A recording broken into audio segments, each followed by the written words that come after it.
in this world, and all say, Amen. As for me, my prayers to you, Yah, according to the time which you appropriated your desires, your power, and your great kindness. Answer me with your salvation and truth. Blessed be the one who rules forever, who has given the Torah to his people, Yisrael. Blessed be he. Fortunate are the people whose lot is this. Fortunate are the people whose power is Yah. Praise Yah with me and let us extol his name with unity. Extol Yah by power and prostrate his footstool, for he is holy. Extol Yah by power and prostrate his holy mouth, for Yah by power is holy. There is none holy like Yah, for there is no rock or power except him. What power is there except Yah? And what rock is there except our power? Extol Yah by power and prostrate his footstool, for he is holy. Extol Yah by power and prostrate his holy mountain, for Yah by power is holy. There is none holy, for there is no rock or except our power. What power is there except Yah? What rock is there except our power? The Torah that Moses commanded us is a heritage belonging to the congregation of Jacob. It is a tree of life for all those who embrace it. And fortunate are those who hold his teachings. It is a passage that passes away of pleasantness, and all paths of peace, great peace for those who love your Torah. For them there is no stumbling block. Yah gives strength to all his people. Yah blesses his people with peace. And when I proclaim your name of Yah, attribute unto the power of magnificence and give honor to the Torah. This is the Torah that Moses put before the children of Israel, the Torah that Moses commanded us, a heritage belongs to the congregation of Jacob. The way of the power is perfect, Yah being true to his words, is a shield to all those who take refuge in him. Hallelujah. Hallelujah. Hallelujah. Hallelujah. Praise the mighty Yah. Praise the mighty Yah. All right, at this moment, at this time, we're going to move on with the lesson, and our son is going to come up, and he's going to give a breakdown of this week's Torah portion, and let us all listen and hearken to the words that the Most High put on the Spirit to reveal to us, and go over the Torah portion, so let's all understand and come together in unity and harmony, and as a family, take in these words of the Scriptures and apply it to our lives. Hallelujah. Hallelujah.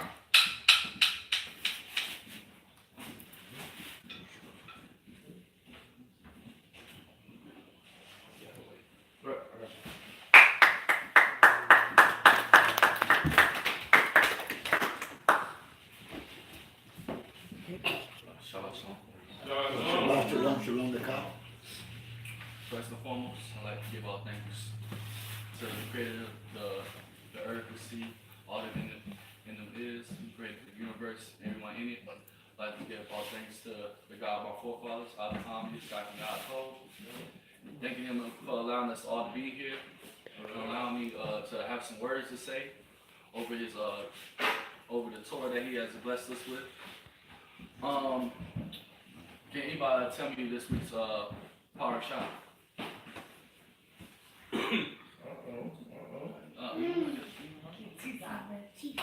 Kitisa. Okay, does anybody know what that means? You got it, how do you? What does it mean?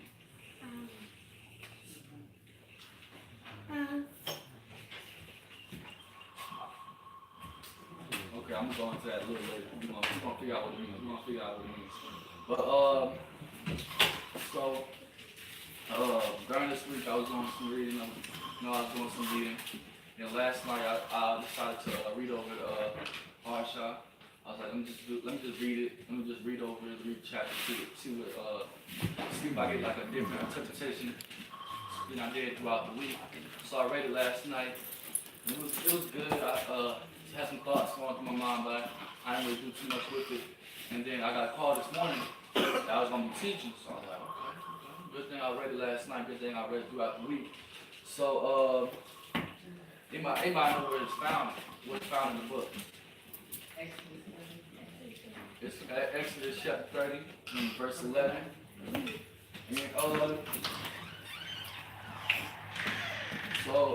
it's just important just to read the book throughout the week. No matter if you email, I would have told you, no matter if nobody went over it for yourself. You got so many books you can go into and read it. So you got time on your hands, just read the Torah, because it's all throughout the book. It talks about meditating in it, and if you're reading the Torah, you can't do wrong because you're reading the Torah. So it helps guide you in your life, and it helps you get away from the distractions of life also. So that's very important that we read our Torah and our scriptures. Keep aside, it talks about a lot of things. One of the things it talks about the innocence, it talks about the priest, it talks about the golden calf, it talks about It just talks about washing. It talks about creating the holy vessels. There's so much things that are touched upon that that sometimes we just overlook and we just skim through it ourselves. So we're going to start at Exodus chapter 30 and verse 11. Yah, Exodus chapter 30, verse 11. And Yah spoke unto Moses, saying, When thou takest the sum of the children of Israel, according to their number, and they give every man a ransom for his soul unto Yah. And when thou numberest them, that there be no plague among them when they numbereth them. This they shall give, every one that passes among them that are numbered, half a shekel after the shekel of the sanctuary. The shekel is 20 gerahs, a half a shekel for offering to Yah. Everyone that passes among them that are numbered for 20 years old and upward shall give the offering unto Yah. The rich shall not give more, and the poor shall not give less than the half a shekel. When they give the offering to Yah to make atonement for your soul, and thou shalt take the atonement money for the children of Israel, and shalt appoint it for the service of the tent of meeting, that it may be a memorial for the children of Israel before Yah to make atonement for your soul. All right. You see right there, it talks about numbering the people, and this is something that we didn't. It wasn't a practice of ours numbering the people, but the Most High is showing us something right here. He said, that's why we're supposed to give a half a shekel for atonement, because this is something that's not a practice for our people, numbering the people. Because once we start numbering people, we start to get afraid of the people around about us. We start to get a high head. We start to get a little haughty because we think we're superior to other people just based off the numbers. That's why it tells us tells the kings don't multiply in chariots or horses or wives, because we just think because sometimes we get the numbers that we're just better, or it all comes because of our strength. But the Most High said he can take a little and make them so great. He can take 5 men to beat 100 men. So it's not always about the numbers. You see later on, you see David, he tried numbering the people, and that caused a plague to happen amongst the whole nation. So this is not really something we did, but the Most High commanded us, and he also told us to make atonement for this action that we're going through. And it shows that we gave off this, like, it's something like a tax, because this is something that we get every year. We do this every year. Every man gave half a shekel. And through my research, I found that a half a shekel is about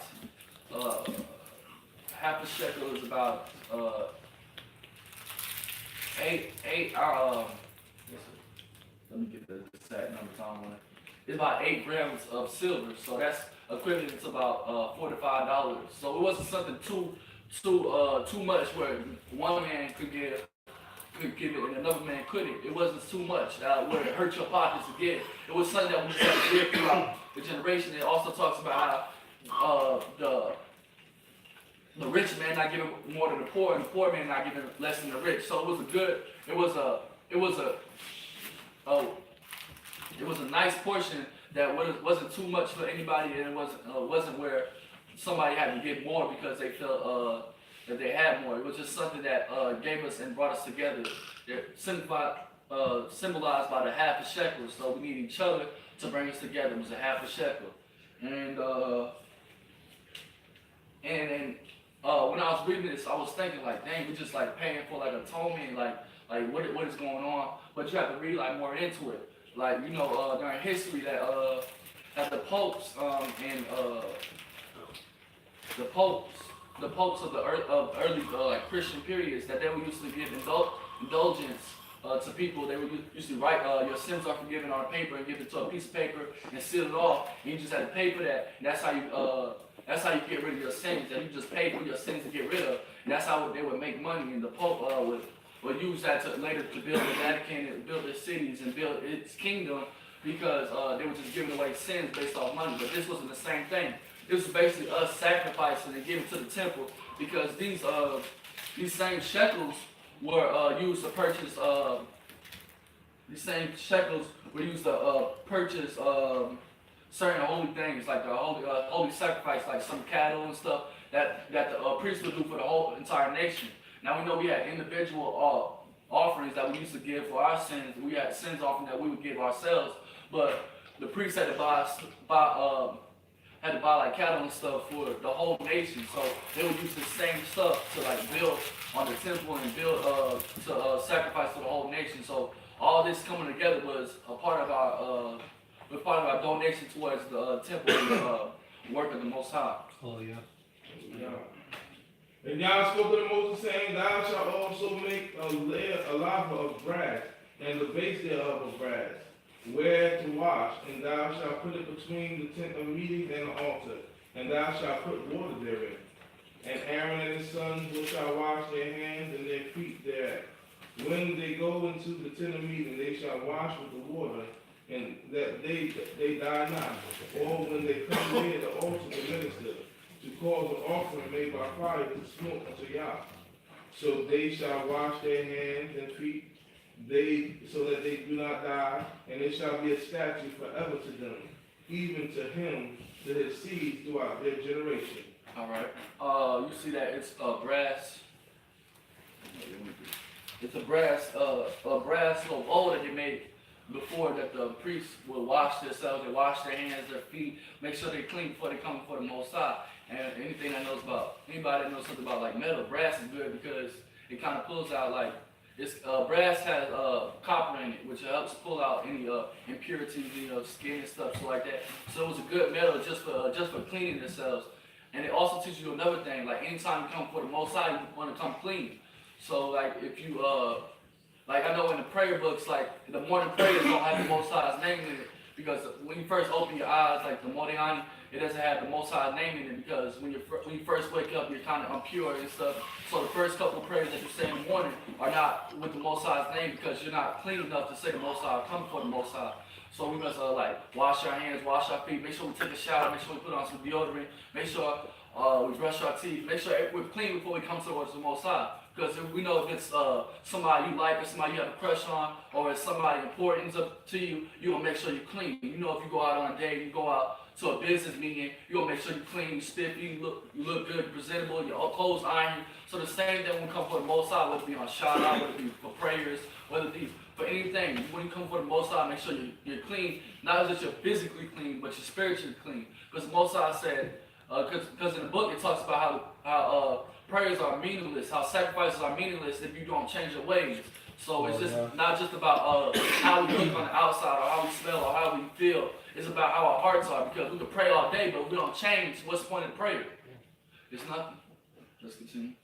Moreover, Yah spoke to Moses, saying, Take thou also unto thee the chief spices and flowing myrrh, 500 shekels, and of sweet cinnamon half so much, even 250, and of sweet calamus 250, and of cassia 500, after the shekel of the sanctuary, and of olive oil a hin. And thou shalt make it holy anointing oil of perfume compounded after the art of the perfumers. It shall be holy anointing oil. And thou shalt anoint therewith the tent of meeting, the ark of testimony, and the table, and all vessels thereof, and the candlestick, and the vessels thereof, and the altar, and the incense, after the altar of burnt offerings, with all the vessels thereof, and the laver, and the base thereof. And thou shalt sanctify them, that they may be most holy. Whatsoever touches them shall be holy. And thou shalt anoint Aharon and his sons, and sanctify them, that they may minister unto me in the feast offering. And thou shalt speak unto the children of Israel, saying, This shall be a holy anointing oil unto me throughout your generation. Upon the flesh of men shall it not be poured, neither shall ye make like it according to the composition thereof. It is holy, and it shall be holy unto you. Whosoever compounds any like it, or whosoever puts any of it upon a stranger, he shall be cut off from the speaking. And Yah said unto Moses, Take it to the sweet spices, and stacte, and onycha, and galbanum, sweet spices with pure frankincense of each, and shall there be a likewise. And thou shalt make of the incense a perfume after the art of the perfumer, seasoned with salt, pure and holy. And thou shalt beat some of the very small, and put it before the testimony in a tent of meeting, where I will meet with thee. It shall be unto you the most holy. And the incense which thou shalt make according to the composition thereof, ye shall not make for yourself. It shall be unto thee holy for Yah. Whosoever shall make like unto it to smell thereof, he shall be cut off from his people. All right. You see right there, it talks about the holy incense, the holy perfume, the holy anointing oil, and it talks about all this. And one thing I really asked myself is like, why did it give all the dimensions? Why did it give all the ingredients and the amounts of how to make it? But it doesn't. But it tells you not to make it yourself. So that's something that I'm still looking for the answer to. But it's like it's kind of like so that it can be passed down when we get old. When we go away, somebody else is gonna have to replicate it. Yeah, I was thinking of that, but I was like, there's certain stuff that the priests do that's only talked about in like the oral laws, like there's certain stuff that the priests will do, but it's passed down like orally. And I was wondering why wouldn't that be passed down orally? Well, it's just my mind wondering. But another thing is like, it's like when you go throughout your day, you buy your cologne, your perfume, your smell goods. You got your certain smell. You go in the store, you buy it every month or so, every so often, and you buy it, you spray it on, you smell good. You don't want the next man next to you smelling that same way. You're like, dang, you was in my closet, dang, you smell just like me. Dang, I'm trying to stand out. You smell just like me. It's kind of like that. It's kind of like that. Like the priest had a certain smell. Like the whole tabernacle, the tent of meeting had a whole smell that went upon it. The holy vessels had a certain smell, and it was just to sanctify His holiness. Just like even if you cannot see, even if you cannot feel, because sometimes it's so cloudy with smoke in there that the priest can barely see and whatnot. And sometimes like the priests, they had to have bells at the end of their garments. So if something happens to them, somebody can pull them out. So even if you can't see, you can still smell. You know, I'm getting a little too close to that. I'm getting a little too close to that. I can't come to that right now. So the holy vessels even had something like a smell upon them, where you know, oh, that's that right there, and that's important, that right there, that's holy right there. Let me not touch that. Let me not do this right now. Let me wait till Yom Kippur to do this. Let me stop right there. So it had to smell. Even the priest had to smell like, well, I'm coming upon a priest. Let me bow my head. Let me respect him.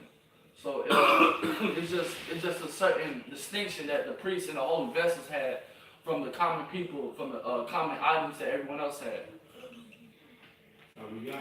Hallelujah. And Yah spoke to Moses, saying, see, I have called by the name Bezalel, son of Uri, the son of Hur, of the tribe of Judah, and I have filled him with the spirit of Elohim and wisdom and understanding and knowledge and all manner of workmanship, to devise skillful works, to work in gold and in silver and brass, and in cutting of stones for settings, and in carving of wood, to work in all manners of workmanship. And I, behold, I have appointed with him Aholiab, the son of Aksamach, of the tribe of Dan, and in the heart of all are the wise-hearted. I have put wisdom, that they may make all that I have commanded thee. Okay.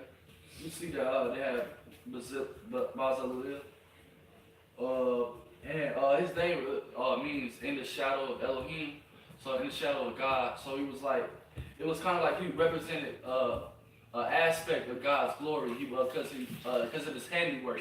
So he was being able to like translate the glory of the Most High into certain items that he crafted. So he was the shadow. You think the shadow, a shadow doesn't have, it's like a silhouette of your body. It just shows the outermost definition, the outermost design. It doesn't show the whole thing. So he wasn't able to fully show the Most High's glory, but he could show like an aspect of the Most High's glory where it separated the Most High's things from everyone else's things.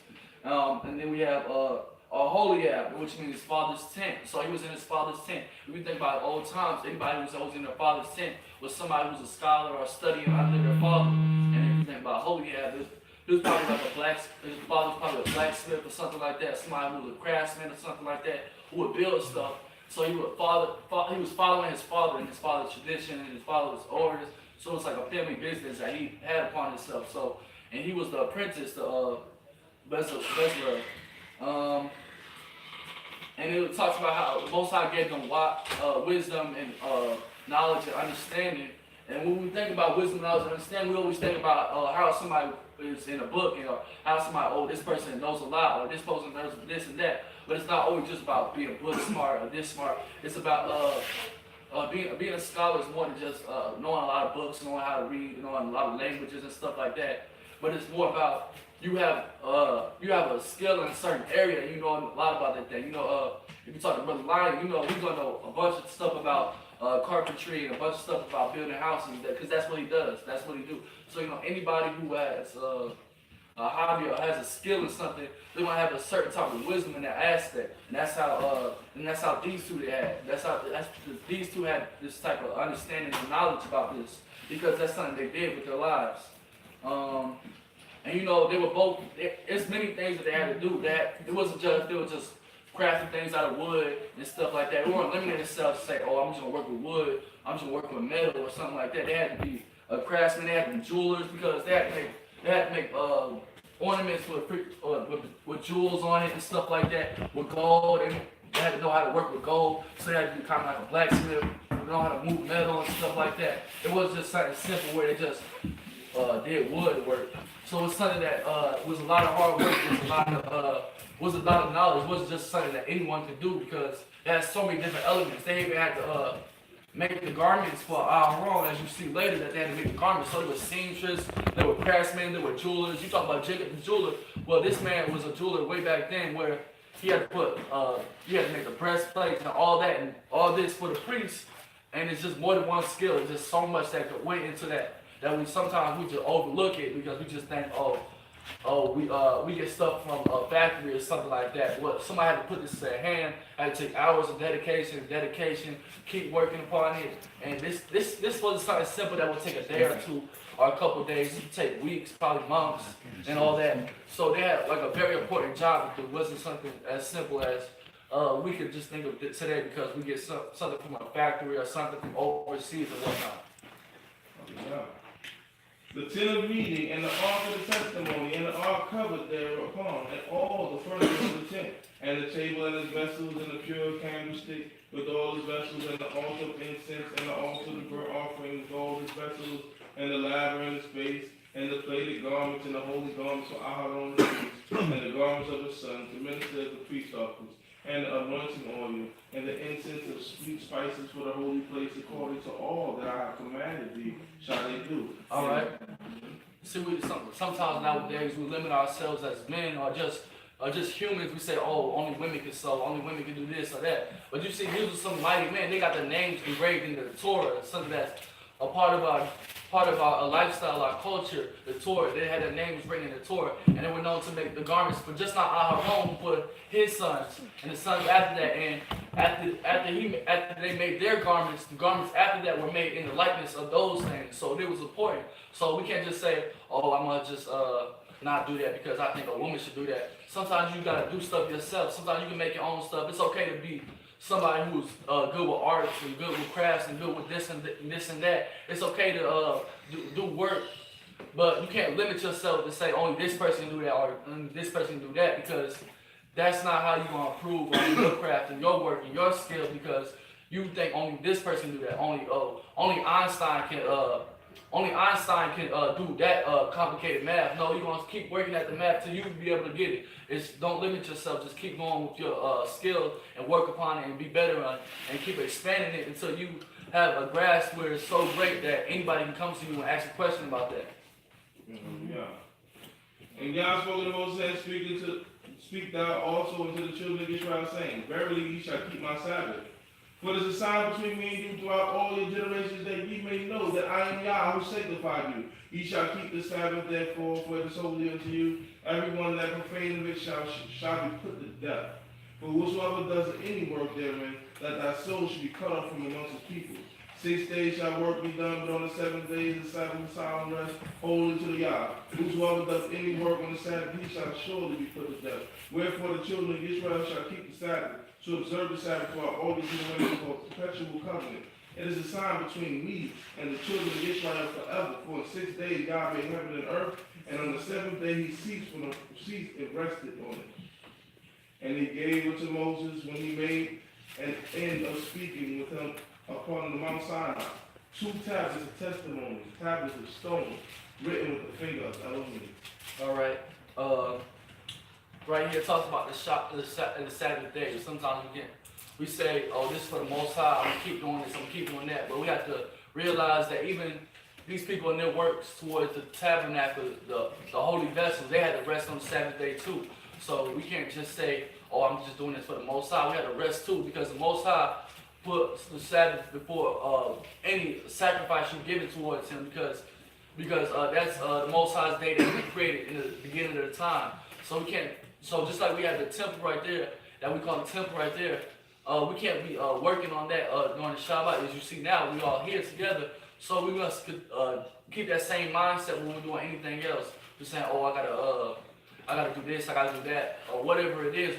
We gotta cease it on Shabbat, because even the people of the holy, we're doing the holy things, had to cease on the Shabbat.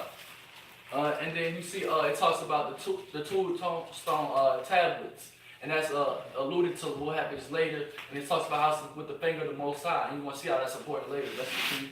Yeah. And when the people saw that Moses delayed to come down from the mountain, the people gathered themselves together unto Aaron and said unto him, Up, make us a God, who shall go before us. For as for this Moses, the man that brought us up out of the land of Egypt, we know not what has become of him. All right. And you see that the people don't know what happened to Moses. He might be a little later than he said or whatnot. And the people are getting scared. Like, dang, what happened to Moses? Was he angry? Did he die? What happened to him? What happened? You know, like when you're scared of something, questions might start to happen in your life. I mean, you start questioning a lot of things. When you're scared, when fear presents itself in your body, that you start to have like anxiety. You start getting a little scared and stuff like that. Like, dang, what's gonna happen? What? You start to ask so many questions, and it also increases your insecurities. So these people, they felt like Moses was somebody important in their lives, where they couldn't survive without Moses telling them what to do, because these people was followers. They were followers their whole lives. You gotta remember, when they were in Egypt, they were slaves. They were servants. They had to do work. They had to work and listen to what a master told them, what a master had told them. So all throughout their lives, they've been used to being followers and listeners to somebody. So when they had the leader taken away from them, they didn't know what to do, because that's how they was trained. They were trained to follow after somebody else. And that's when the fear started setting in, and they didn't know what to do. You know, like if you might take a test or something at school, or you might send a message or something like that, and you waiting on the results, you waiting on somebody to reply to that message. You don't know what's gonna happen. You know, in your mind, you're asking a bunch of questions. Dang, did I send that message a little too harsh? Did the other person get what I meant? Did I really circle C on this test? Did I study hard enough? What if I didn't pass? What's not? You know these things happen, like when you're scared, when you don't know what's gonna happen, when you're unsure of things. All these questions start to come in your mind. The same thing happened to these people, but this caused them to make a greater mistake, because they lost faith in the Most High, because they couldn't see something. They couldn't see a man. Hallelujah. And Aaron said to them, Break off the gold earrings which are in your ears, of your wives and your sons and your daughters, and bring them to me. And all the people broke off the golden rings which were in the ears, and brought them unto Aaron. And he received it at the hands, and fashioned it with a graving tool, and made it a molten calf, and said, This is thy God, O Israel, which brought thee up out of the land of Egypt. And when Aaron saw this, he built an altar before it, and Aaron made a proclamation and said, Tomorrow shall be a feast to Yah.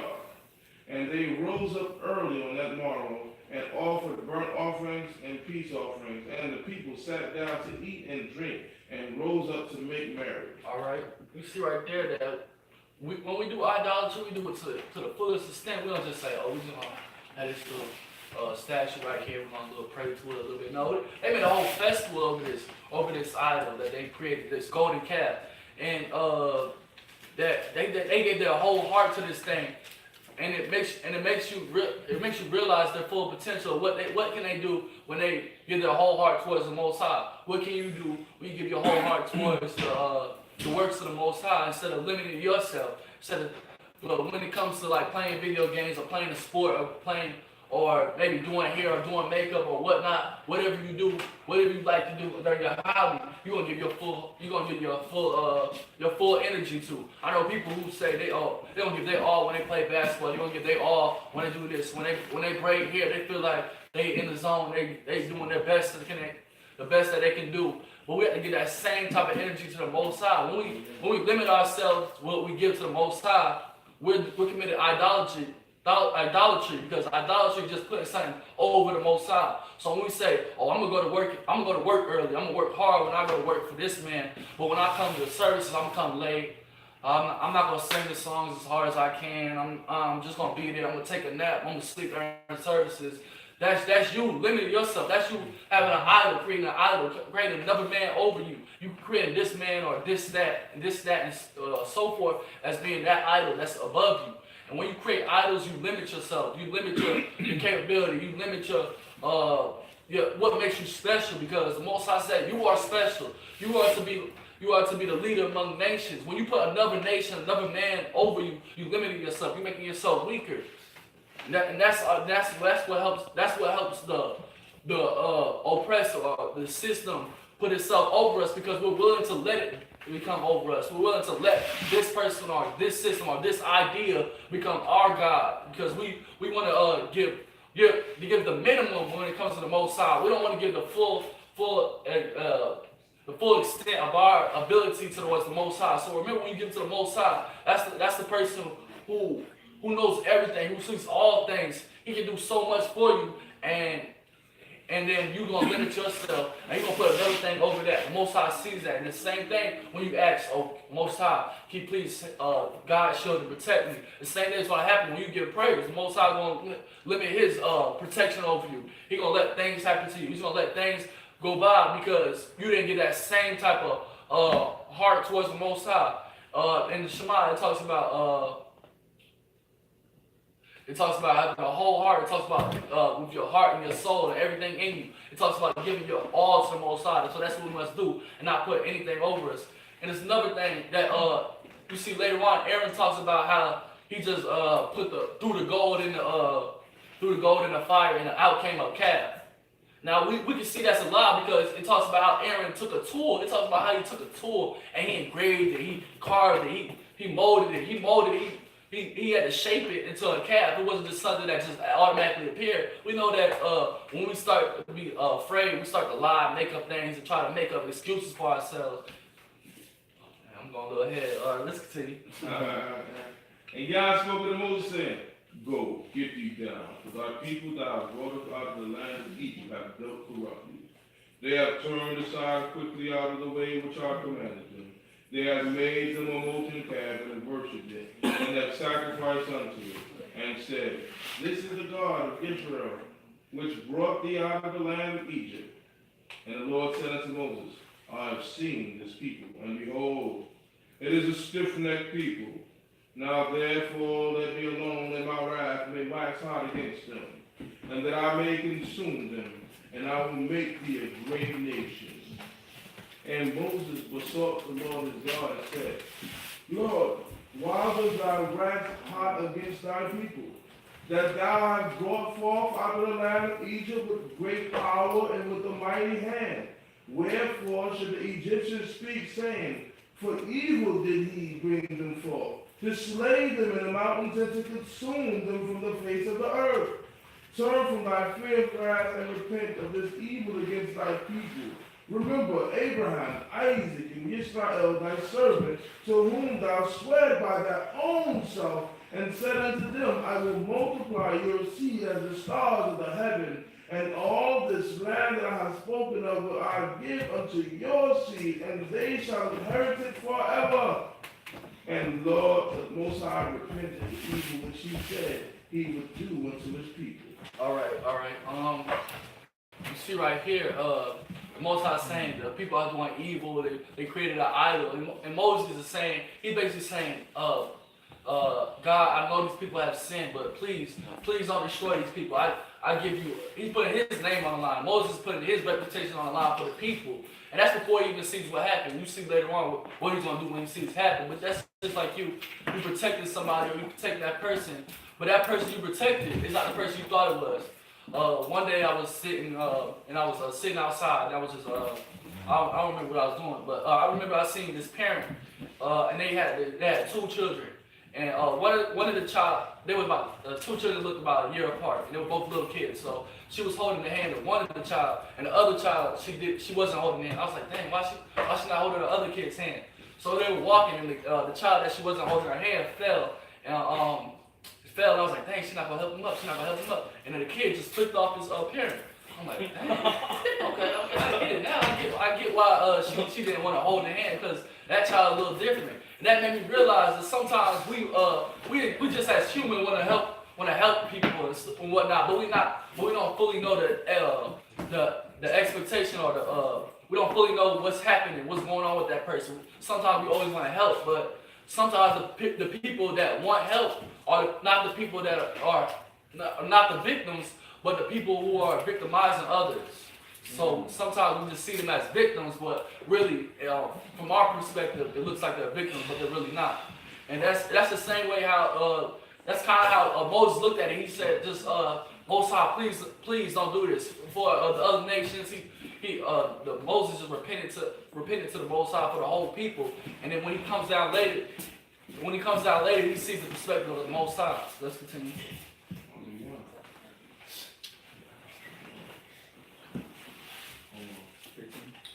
15.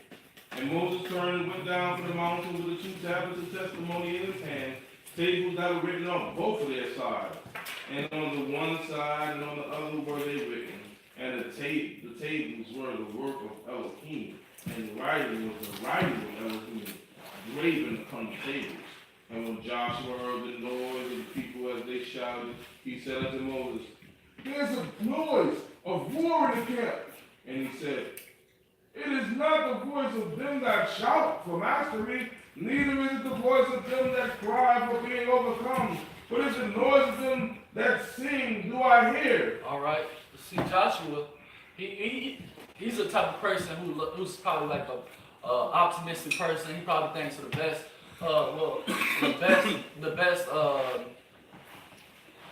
the best option for the people. He probably think, oh, the people are struggling at war, something bad happening. He doesn't think that the people are idol worshippers. He couldn't even fathom the people doing that after what just happened.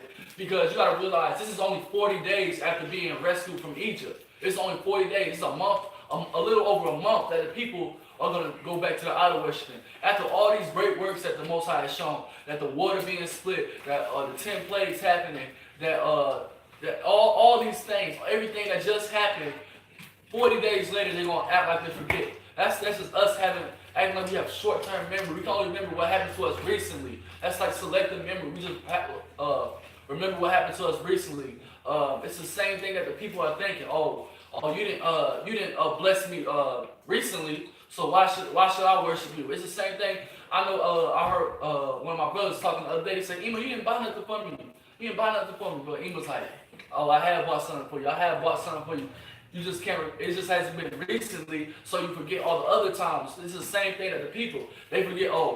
We just all the greatness that just happened. 40 days is not a long time. 40 days is not a long time at all. So they just forget all the great things, the blessings, the mercy that the Most High showed upon them because something's not happening right at that moment. They said Moses was a little late. Moses being late. How late was he? He probably was a day late or maybe a couple hours late because Moses that same day Moses got the tablets and he came down at night. So it wasn't too much afterwards that Moses came. So it wasn't like Moses was there for weeks upon weeks, but that the people should just give up, but they lost faith. Once you lose faith, you start doing things that you normally don't do. Once you lose your idea and your ideologies, then you lose the person that you are. And it came to pass, as soon as he came nigh into the camp, that he saw the calf and advancing, and Moses' anger waxed hot, and he cast the tablets out of his hand and broke them beneath the mouth. And he took the calf which they had made and burned it with fire, and ground it to powder, and stretched it upon the water, and made the children of Israel drink of it. All right. You see right there, Moses is furious. After he just repented for the people, after he said, "No, Mosiah, don't destroy these people. No, Mosiah, no, Mosiah. I know these people are wicked, but don't destroy them. Please have mercy on these people." After he said all that, he actually sees what the Mosiah is talking about. He actually sees why the Mosiah was angry, and that same anger, and that same anger that the Mosiah had, Moses begins to feel like, dang. Y'all people are really wicked. Y'all people are just turning against the Most High just because I'm gone, just because this. And then he sees it in his own brother. Let's continue. And he made the children of Israel drink it. And Moses said unto Aaron, What did this people unto thee, that thou hast brought a great sin upon them?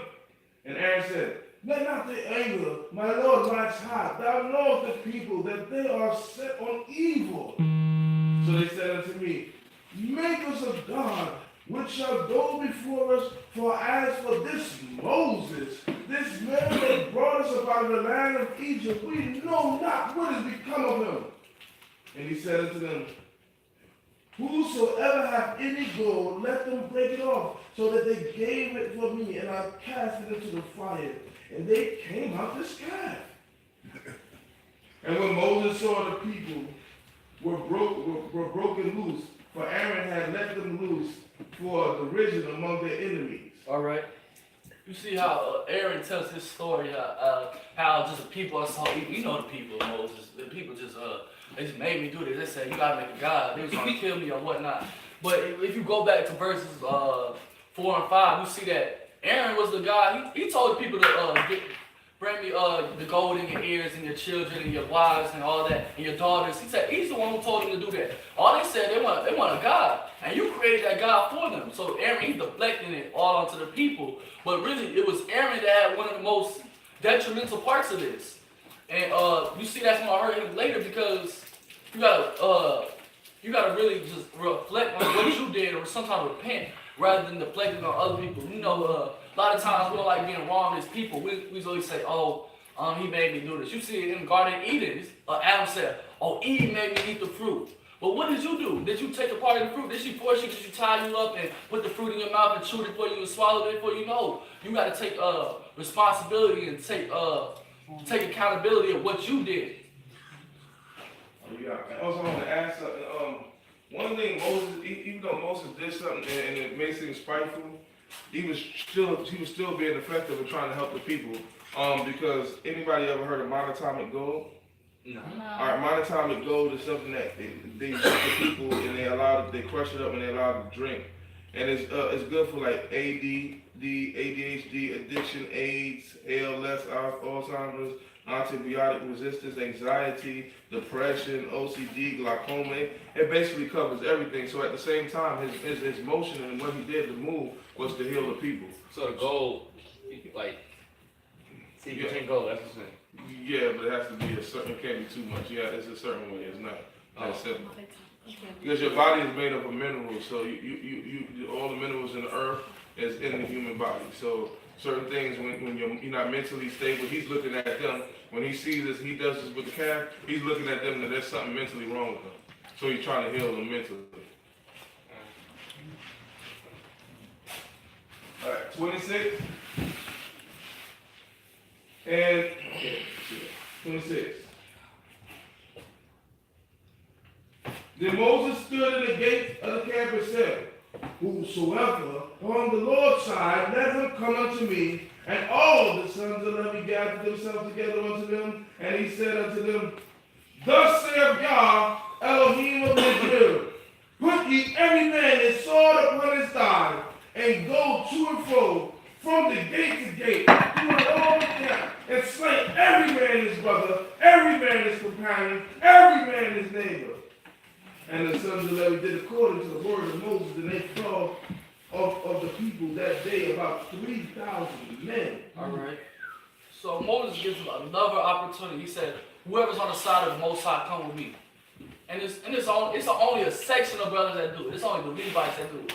So you have another opportunity. After you just sinned and prayed the golden calf, you said, who wants to come back on the side of the Most High? After they seen that Moses came down the mountain glowing with 2 stone tablets that didn't look like a man just did it, looked like it was something special. They still were in their wickedness. They were still into the idolatry and the idolatrous mind. It was still in that same mindset that they didn't even want to change. Sometimes we just look at, sometimes I can see this and I say, I would definitely join Moses, but sometimes it's hard to change because we always think we're doing the right thing, or we might not think we're doing the right thing, but we want to change our own time. We want to say, I'm gonna repent later. I'm gonna do it later. I don't feel like it right now. We don't like being told what to do. We don't like being having one option. We like options upon options. We like to do it on our own time, on our own feeling. We don't like to change. So that's how the people were. They didn't even want to change after they seen the abomination that came before them. They didn't even want to change after that. So you know what happened? All the mighty men of Levi had to go out and slay their own brothers, slay the people that were doing wrong and evil amongst them. And that was a hard thing. You might know this brother. Oh, I know that's brother Shalumiel. Dang, but he had to be dancing under that calf. That's sister Quana or something like that. But you gotta slay them. You gotta do what you gotta do. You gotta have that zeal for the Most High. Let's continue. And Moses said, consecrate yourself today to the Lord, for every man has been against his son and against his brother, that he may also bestow upon you a blessing this day. And it came to pass in the morning that Moses said unto the people, ye have sinned a great sin, and now I will go unto Yah peradventure, I shall make atonement for your sin. And Moses returned unto the Lord and said, oh, this people have sinned a great sin, and have made them a god of gold. Yet now if thou wilt forgive their sin, and if not, blot me, I pray thee, out of the book which thou hast written. And Yah said unto Moses, whosoever hath sinned against me, him will I blot off my book. And now go, lead the people unto the place of which I have spoken unto thee. Behold, my angel shall go before thee. Nevertheless, in the day when I visit, I will visit their sins upon them. And the Lord smote the people, because they made a calf, which Aaron made. All right. You see right there that Moses being the type of person he is, Moses being humble and so merciful and so just kind-hearted. He's just a naturally kind-hearted person. He asks for forgiveness. He asks the Most High, if you have anger with the people, just take it out on me. Take my life over the people. And what the Most High says, the Most High basically says that I will handle everyone who has done their sin. There's no man that. Every man must die for their own sin, basically. So that's Moses saying that the person that the only man that the Most High taught face to face, he's asking the Most High to erase him for the sins of the people. And the Most High says, no, that's not how it works. Everyone must die for their own sins. So we can see that every day when they talking about their Savior coming and saving the world and dying for the sins of the people. But the Most High, we know the Most High don't go back on His word. We know the Most High he knows the future of all things that will happen. So why we can say this now and change up later. And then it's important. It specifically states that Aharon made that calf. So it's telling you Aharon may have said that I just put it this and that, and it just popped out the calf. But it says Aharon has made the calf. But another thing, the calf represents lust and desires and your emotions and your strongest emotions. If you ever see a bull or whatnot, a bull, it just goes around all day. It impregnates the cows and impregnates all the cows at once, and it's just a brute force. It just goes around bucking. It goes around crashing into things, just being angry. If you ever see a bull angry, it's just going to stop non-stop. You have to put it down. Anytime you get a bull like that, you gotta put it down immediately. So bulls are just things off of just emotion, the lust and anger. So that's how the people were. They were just lust. That's the lustful feelings. That's the lustful feelings being epitomized and being created through the form of an image. Oh, yeah. And Yah spoke unto Moses, saying, Depart, go hence thou of the people, that thou hast brought out of the land of Egypt, unto the land of which I swore unto Abraham, unto Jacob, and Isaac and Jacob, saying, Unto thy seed I will give thee, and I will send an angel before thee, and I will drive out the Canaanites, and the Amorites, and the Hittites, and the Perizzites, and the Hivites, and the Jebusites, unto a land flowing of milk and honey. For I will not go up in the midst of thee, for thou art a stiff-necked people, lest I consume thee in the way. And when the people heard these evil tidings, they mourned, and no man did put on him an ornament. And Yah spoke unto Moses, saying to the children of Israel, You are stiff-necked people. If you go up to the midst of these people for one moment, I shall consume thee. Therefore now put off thy ornaments from thee, that I may know that what to do unto thee. And the children of Israel stripped themselves of their ornaments from Mount Horeb onward. Now Moses used to take the tent and pitch it without the camp or far off from the camp, and he called it the tent of meetings. And it came to pass that everyone that sought of Yah went out unto the tent of meeting, which was without the camp. And it came to pass, when Moses went up into the tent, that all the people rose up and stood, every man at his tent door, and looked after Moses until he was going into the tent. And it came to pass, when Moses entered into the tent, the pillar of cloud descended and stood at the door of the tent. And the Lord spoke unto Moses. All right. You see right there that the people are so evil that the Most High had to get his presence from amongst the people. They had to set the tent outside of the camp. And then the people right now, this seeing this, and they're beginning to become afraid. They're beginning to see what's happening, seeing that the pillar of cloud is not in the midst of the camp. It's outside of the camp in the tent of meeting. So they said once Moses went to the tent, they would all stand at the door of their tents and they would watch. They would watch over Moses. I gotta see what's happening. What's about to happen? Did I sin today? What's gonna happen? What's the word of the Most High that's gonna happen today? What's gonna happen? So they were scared. They were scared for their lives. They said they mourned, and they mourned over this because they started to get that fear of the Most High and started to trickle down in. But those who have to be led by fear are not the true ones, are not truly righteous.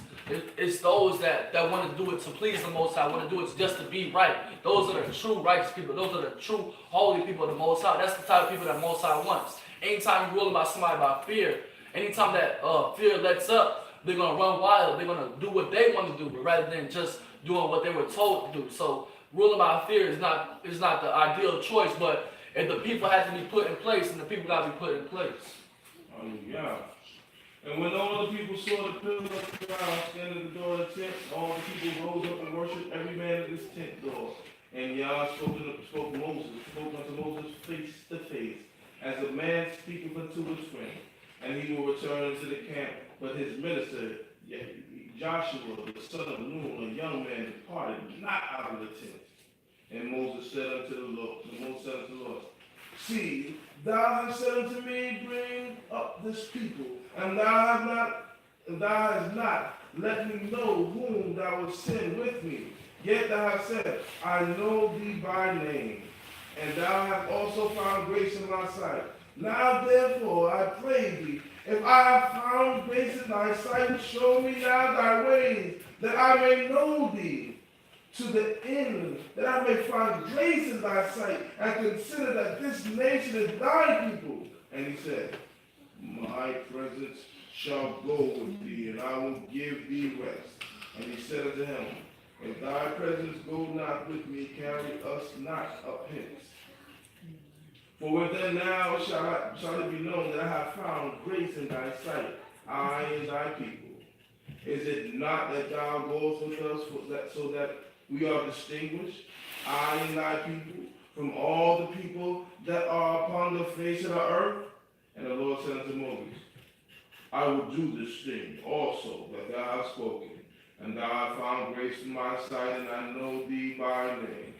And he said, show me, I pray thee, thy glory. And he said, I will make all my goodness pass before thee, and will proclaim the name of Yah before thee. And I will be gracious to whom I will be gracious, and I will show my mercy on whom I will show my mercy. And he said, thou canst not see my face, for no man shall see me and live. And the Lord said, behold, there is a place by me, and thou shalt stand upon the rock, and it shall come to pass, while my glory passes by, that I will put thee in the cleft of the rock, and I will cover thee in my hand until I pass by. And I will take away my hand, and thou shalt see my back, but my face shall not be seen. 34. All right.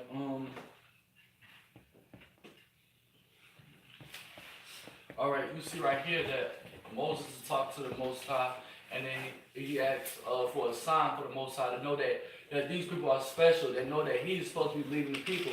Sometimes we get our doubts in our head. After calamity falls upon us, we get our doubts. You know, we question things. We question the Most High. We're like, dang, am I really on the right track? Am I really doing what's right? Oh, Most High, can you show me something? Can you show me a sign in my life? We all have times we ask the Most High for a sign, and that's what Moses got. But the Creator was so close to the Most High that the Creator showed something that he never showed another being upon the earth. It's something that we can't really fathom. We can't even really describe. We can only know it by the words that are written. But it was something special that Moses had seen. It's something that only that it kind of represents where Moses was at. He was above all the other people. He was above all the other prophets, really, if you really look at it, because the Most High showed him more than he showed another prophet. And the Most High spoke to him in a different way. And it was just different, the connection that the Most High had with Moses.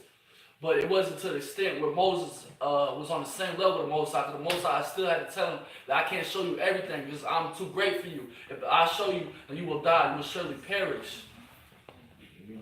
And Yah said unto Moses, hew 2 stone tables of stone, like unto the first, and I will write upon the tablets the words that were on the first tablets, which thou didst break. And I will be ready by the morning, and come up in the morning unto Mount Sinai, and present thyself there to me on top of the mountain. And no man shall come up with thee, neither let any man be sought throughout all the mountain, neither let flock nor herd feed before the mountain. And he hewed the 2 tablets of stone like unto the first. And Moses rose up early in the morning and went up to Mount Sinai, as the Lord had commanded him. And he took his hand 2 tables of stone. And the Lord descended in a cloud and stood with him there, and proclaimed the name of Yah. And the Lord passed before him and proclaimed.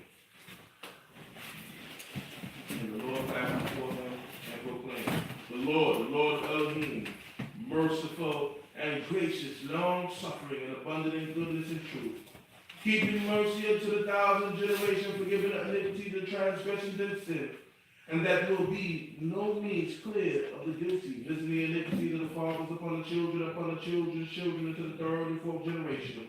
And Moses made haste and bowed his head towards the earth and worshiped. And he said, you see right here, the Most High is giving his attributes, he's giving his perspective, he's giving this perspective upon Moses, showing Moses who he really is. He's telling Moses, this is who I am, separate me from any ideas that you had before, ideas of other gods, ideas of the Egyptian gods, ideas of the Canaanite people. I am different than those people. I have all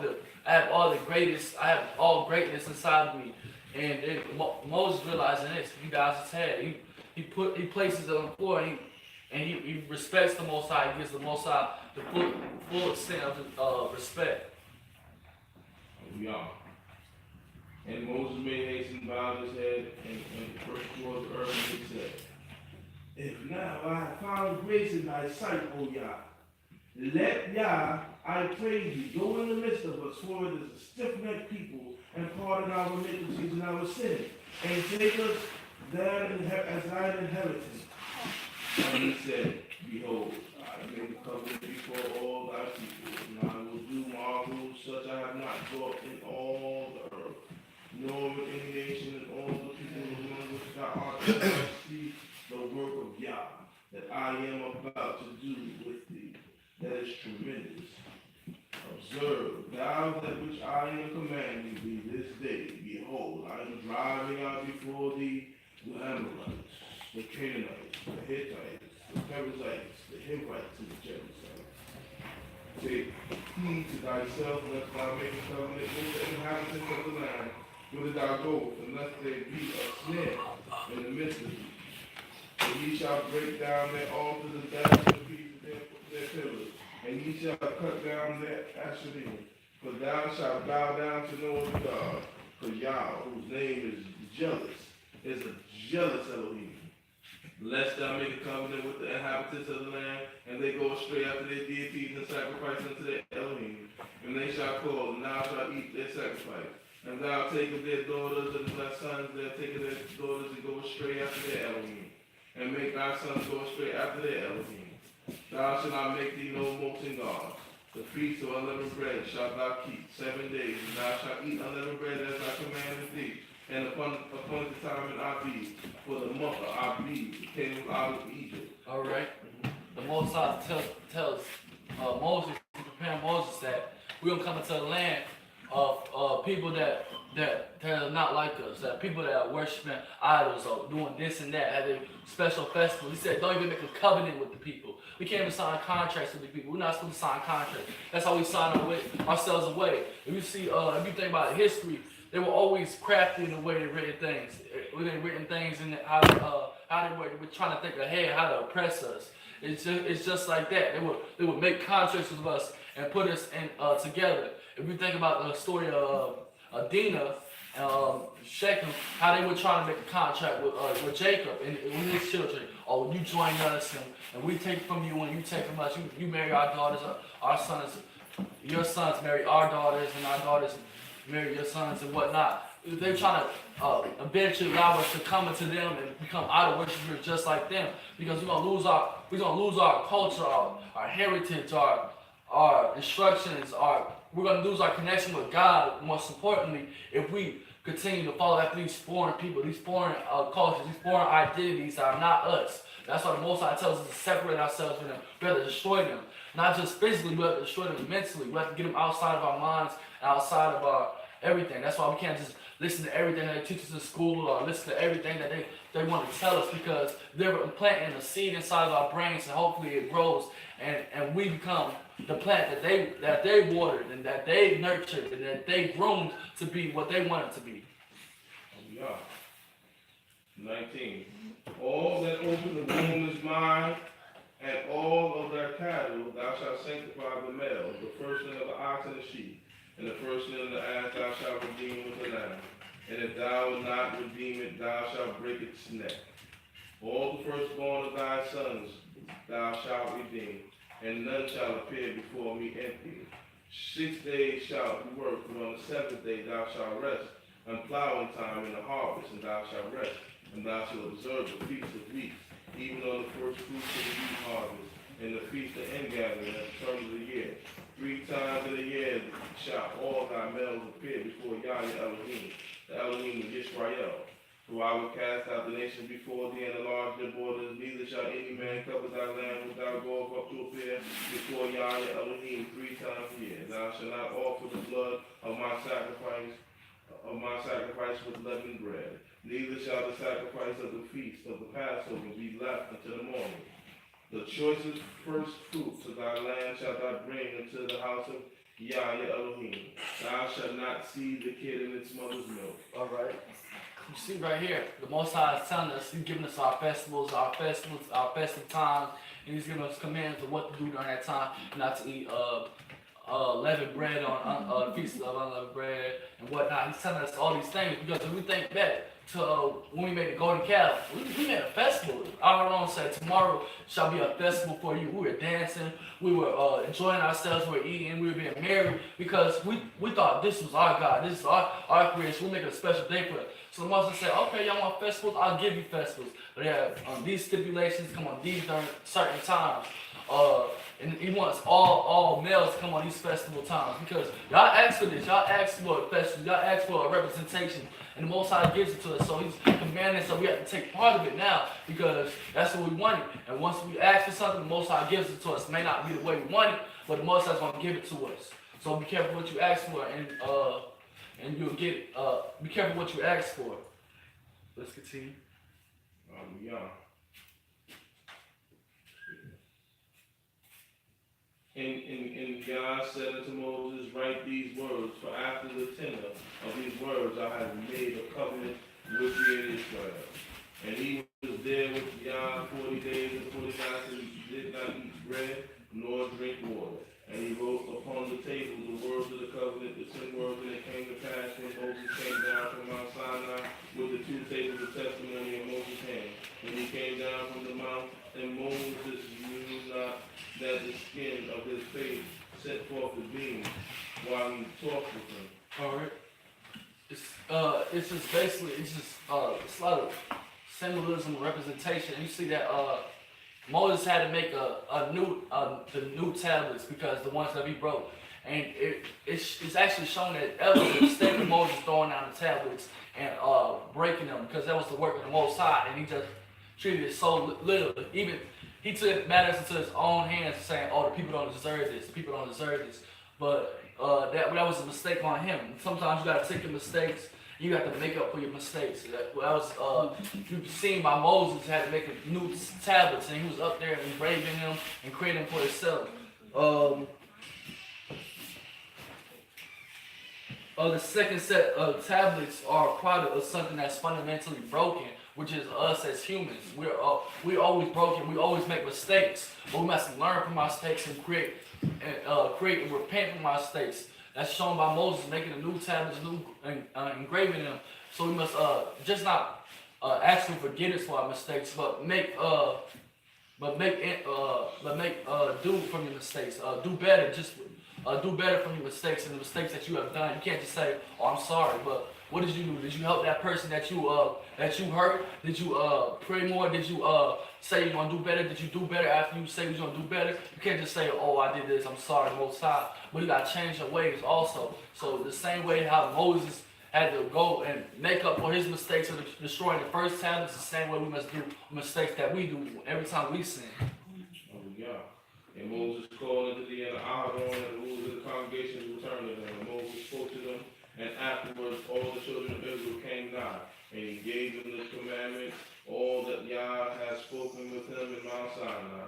And when Moses had done speaking with them, he put a veil on his face. But when Moses went in before the Lord that he might speak with him, he took the veil off until he came out. And he came out and spoke with the children of Israel, that which he was commanded. And the children of Israel saw the face of Moses, that the skin of Moses' face sent forth beams. And Moses put the veil back on his face, and he went in to speak with him. Hallelujah. Hallelujah. It's just important that we just see how it was just the Most High allowed a representation of his glory to shine upon Moses because of how busy he was. He was up there 40 days and 40 nights. He wasn't worried about food. He wasn't worried about water. All he was worried about the word of the Most High. He lived off the word of the Most High. The Most High guided him. So if we get that word of the Most High, we get a certain glow with us. We get a certain type of respect. We get a certain type of something about our character is different. It's shown. We might not have that same glow in our face that we gotta cover it up because it's too bright. But we're gonna get that something that separates us from the rest of the people. The rest of the people gonna look at you and say, "You different. There's something different about you. You're not like everybody else. You do a little better. There's something great around you." They gonna start asking you questions. "Oh man, can you pray for me? Why do you do this? Why do you do that? What do you think I should do if this so happens?" That's the same thing that's happened to Moses. People are actually starting to look at Moses and say, "Dang, he's anointed by the Most High. This is somebody that's greater than this. This is somebody special that the Most High chose." And that's what we gotta take from this. That that we can do better. We can always do better. We can always make mistakes. We can always say, oh, we did this and we did that. Well, what are we going to do to improve on our mistakes or remove those mistakes from our lives? You see, it started off with talking about giving a half a shekel for your atonements. And then it talks about the golden calf and what we did wrong. And then it talks about how we supposed to clean ourselves and come before the Most High. And it shows us how Moses even came before the Most High. He asked for mercy, he asked for peace, and he gave the Most High his due respect. So anytime we make mistakes, we got to come before the Most High with our best at hand, with our best heart, with our best foot forward, and continue to going down the right path. I like to just thank the Most High for allowing me to have words and allowing me to being able to speak to his people and speak to everybody who listens. Just thankful to the Most High. And I just like to say hallelujah. Hallelujah.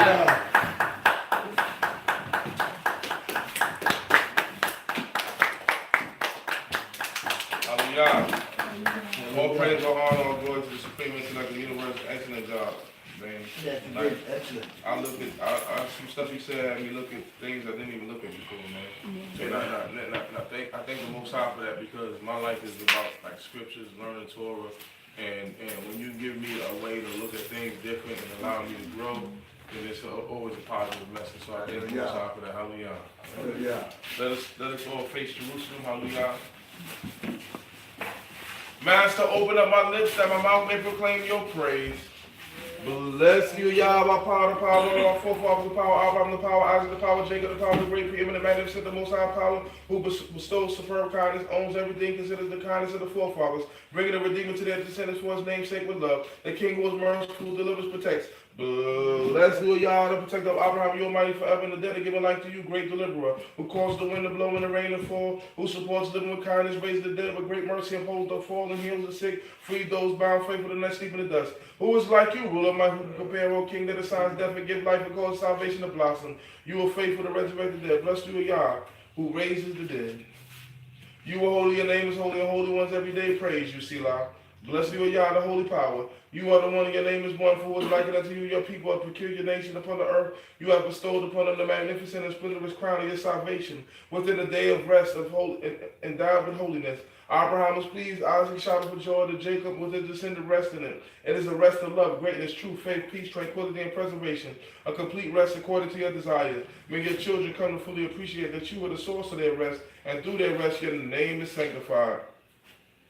Our power, the power of our forefathers, we beseech that our rest is accepted and sanctify us through your commandments. Bestow unto us the portion of your Torah. Sanctify us with goodness and make our souls rejoice through your deliverance. Purify your hearts to serve you in truth. Impart unto Yah our power through love and favor your holy Sabbath. And may all Israel, they who sanctify your name, rest on it. Blessed you, Yah, who make the Sabbath holy. Favor us, Yah, our power, with your people, Yisrael, respond to their prayers and return to the temple service within the sanctuary, along with Israel's worship offering. Please, with favor and love, answering their prayers quickly, and may the worship of Yisrael, your people, always find favor with you. And bestow unto us a great mercy and be pleased with us, that our eyes may capacity behold your return to Zion. Blessed you, Yah, who will return his divine presence to Zion. We give thanks to you that you are Yah, our power, the rock of our lives, protector of our salvation from generation to generation. We thank you and will impart your prayers for our lives that are signed into your hands, for our souls that are trusted in you, for the marvelous wonders that are every moment in time, from evening, morning, afternoon. You are the good one because you never withhold your mercy. You are the gracious one because you never withhold your kindness. All living shall bless and praise your great name, for you are the power that is good. Bless you, Yah, our powerful goodness is your essence. Establish peace, goodness, blessings, grace, and mercy upon us all, Yisrael, your people. Bless us all together as one, from the light of your presence. Because it's from the light of your presence that you, Yah, our power, gave us the Torah, life, love, kindness, righteousness, and peace. May it find favor in your eyes to bless all your people, Yisrael, with peace. Bless you, Yah, our power, who blesses his people, Yisrael, with peace. May the words and the meditation of my mouth and my heart find favor in your presence, Yah, my rock and my redeemer.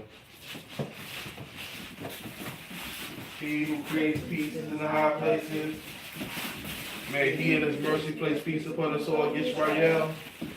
And we say, Amen. Hallelujah. Hallelujah. Hallelujah. Hallelujah. Amen. Amen.